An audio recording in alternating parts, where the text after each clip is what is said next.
Do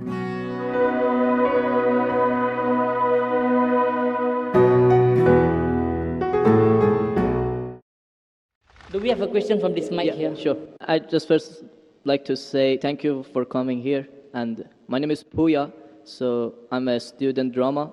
And I come from Iran, not Iraq. Iran, the old name Persia.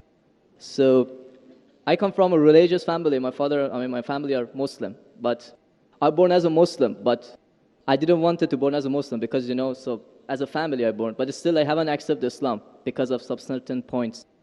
My main question was about the time, like Asian time, back to the 1,000 years ago, when the time the Islam come to my country and we became a Muslim. So as I read in the history and those kind of stuff, I found it out that the Arab countries, so they attacked my country and they invade my country and they brought Islam by force without my king accepted. So Persia was the old country and it was the most civilized country from the ancient time until now. We believe a real God, we were worshipping a real God, and our religion was Zartosh. So he was a prophet also. So we believe in good deeds, good thought, good words. So even Cyrus the Great, he was the king of the world, and he was doing a lot of good things. Even some people, they was confused that they called him Masih. He was doing many good things, but he was never said, I'm a prophet, I'm a God.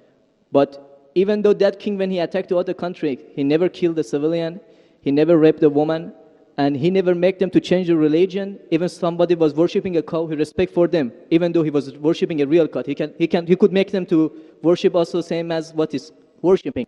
But in the Islam way, if you're going to promote your religion, doesn't mean that you have to force it to somebody else or you have to make them to accept that religion. Because, human being means freedom. So anyone, they should have a right, human rights. So maybe those people, they didn't want that religion. So why they have to attack and, to bring it by force? That was the main question that make my heart a bit, to make me to my belief go down. So. Brother, are you Parsi? Pardon? Yeah, I'm from Fars. Are you a Parsi? You mean Farsi? Are you a Parsi? Are you a Zoroastrian? No, I'm not following any religion. You don't belong to any religion. I don't believe. But you said your parents were? My parents are Muslim, but because of this confusion stuff, I never try to follow the religion. I just believe in real God and doing the good things. So you believe in real God and good things. What are the good things? Where do you get the good things from? Good things like I don't harm the others. Whatever I'm doing, not try to harm the others. That's the first thing. As much as you can do the good things, even helping the others, and believe in the real God, not worshipping a stone or leaf or whatever. And I believe God is single. But I didn't. So you have your own philosophy. So you want to bring a new religion. I'm not going to make any religion. I'm just following my brain because as I know, God gave us a brain. So I didn't make my mind busy by following the books. When I was 10 years old, I was just thinking until now even. So I tried to follow my brain. Thinking, he's saying, God as long as not a stone. Who told you stone is not a God? Anyway, I'll answer your basic question. Your basic question is that Muslims came to Persia and they conquered and they forced people to accept Islam. So no one should force at all. I agree with you. Point to be noted is that today the media promotes that Islam was spread by the sword. I am aware that there are certain black sheep in the Muslim community and there are certain Muslim rulers who did wrong things. But as a whole, Islam was never spread by the sword. Islam was never spread by the sword. It's spread by sword. Sword. Sword means force. Force, yeah. Like you said, now Muslims came and conquered Persia, etc. You see everywhere it's happening. There are wars taking place. But in Islam, it's clearly mentioned in Surah Baqarah, chapter 2, verse number 256. La ikraha fid deen. There's no compulsion in religion. Truth stands out clear from error. What we see today, if we analyze, that we Muslims, we were the lord of the Arab lands for more than 1400 years. For the past 1400 years, the Muslims were the lord of the Arab lands. For a few years, the Britishers came. For a few years, the French came. But overall, the Muslims were the rulers of the Arab land. Yet today, there are more than 9 million Christians who are Coptic Christians. That means they are Christians since generation. If the Muslims wanted, they could have forced each and every non-Muslim to accept Islam at the point of the sword in the Arab land. These more than 9 million Coptic Christians, they are giving Shahada. They are bearing witness that Islam was spread by the sword. We Muslims, we ruled India for more than 1,000 years. We ruled India for more than 1,000 years. If we wanted, we could have forced every non-Muslim Indian to accept Islam at the point of the sword. Today, more than 80% of the Indians are non-Muslims. These more than 80% non-Muslim Indians, they are giving shahada, they are bearing witness that Islam was inspired by the sword. Which Muslim army has come to Indonesia? Indonesia today has the largest number of Muslims in any country, more than 200 million Muslims. In Malaysia, more than 55% of the citizens of Malaysia are Muslim. I am asking you, which Muslim army came to Malaysia? Your country, which Muslim army came? Which Muslim army went to the east coast of Africa? It was the business, it was the traders. When they came here, people accepted this religion. It is the media hype which talks about Islam was spread by the sword. Yes, there were a few people. There were a few black sheep of the Muslim community. Brother, you asked the question, you're listening or you're raising the hand? Okay, sure. You asked the question, you gave the background, I listened to it, and now you want to raise your hand. I have not completed my answer. Okay, sure. Continue. If you ask the question, you should think. Because if you're thinking something, I'm a doctor. If you're thinking, that means you won't hear my answer. If I ask you to repeat, you won't be able to repeat 25%. So when you listen, you should give attention. I'm a doctor. I've done psychology also. So, this is the media hype.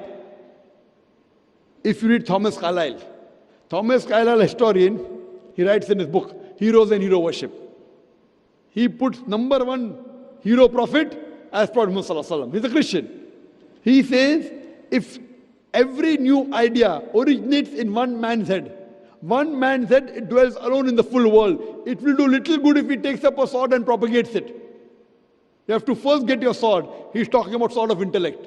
There was a survey done in the Plain Truth magazine, a survey in the increase of the major world religions in a span of 50 years.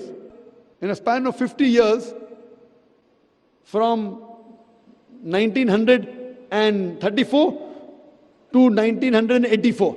In a span of 50 years, the increase in the major world religion. It came in Reader Digest, Almanac Yearbook, 1984.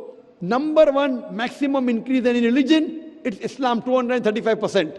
Christianity, only 47%. I am asking you, which war took place between 1934 and 1984, which forced the non-Muslim to accept Islam? Which war? Which war? Today, leave aside the past. Today, the fastest growing religion in America is Islam. The fastest growing religion in Europe is Islam. I am asking you, who's forcing the Americans to accept Islam? Who's forcing the Europeans to accept Islam? You were not there born. Were you present in the past? Arabs came to my land and forced. Where were you present? This is history. Many things in history is false. So that's what? Okay. A very famous historian, Dilese O'Leary, he writes in the book, Islam at the Crossroad, page number 8. He says, history makes it clear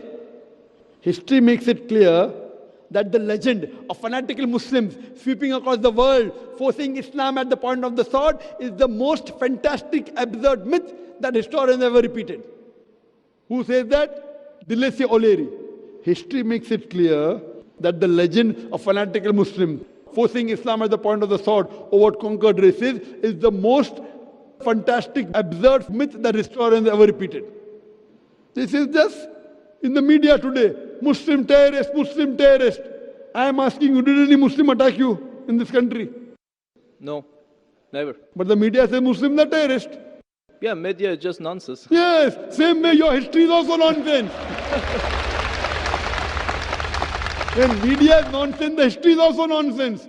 Some is correct, some is wrong. That's the reason, if you hear the answer, I would like to end my answer with a quotation of Dr. Adam Pearson.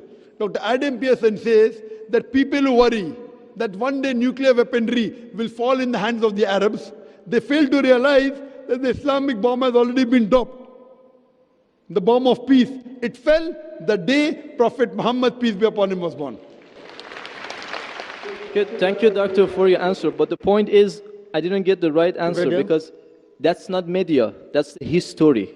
And history is not something that can be written the false way, because if it be written the false way, it can be changed. But that was the true history in all over the world and is written every Brother, did you hear my quotation of Dilese O'Leary? Can you repeat it?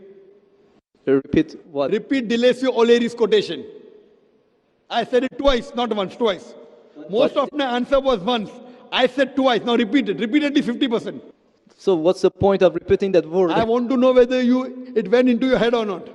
No, because that's what is in my head that is a history first thing. I am asking you, can you repeat the statement, the answer which I gave earlier? If you cannot repeat, that means it's useless me repeating the answer. You're not listening to me. You're thinking something. No, I'm listening to you. You're Can saying you repeat? that is media, that is false, Can you that's the history. repeat the statement of Deleuze O'Leary, a very famous historian?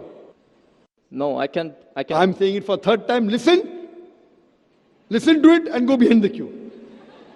Deleuze O'Leary says that history makes it clear the legend of fanatical Muslims forcing Islam at the point of the sword over conquered races is the most fantastic, absurd myth that historians have ever repeated.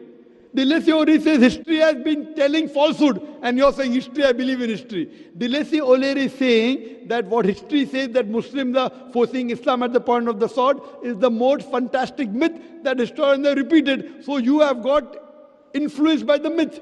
So now think it's a myth and forget it and believe in the fact. The fact is you read the Quran, and inshallah I want you to revert to Islam. Revert back to the religion of your parents, inshallah. Okay.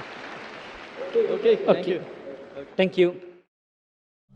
In the unseen, and the unseen we only know through the Quran and the Sunnah. No person can know the unseen in its entirety except through the Quran and Sunnah. And we have Allah subhanahu wa ta'ala who has been very merciful to us to tell us what is happening in the unseen. Belief in the unseen is a very fundamental characteristic of a Muslim. And that's why at the very beginning of the Quran, in Surah Al-Baqarah, just after the opening Surah Al-Fatiha, the opening chapter, Allah subhanahu wa ta'ala describes the successful people.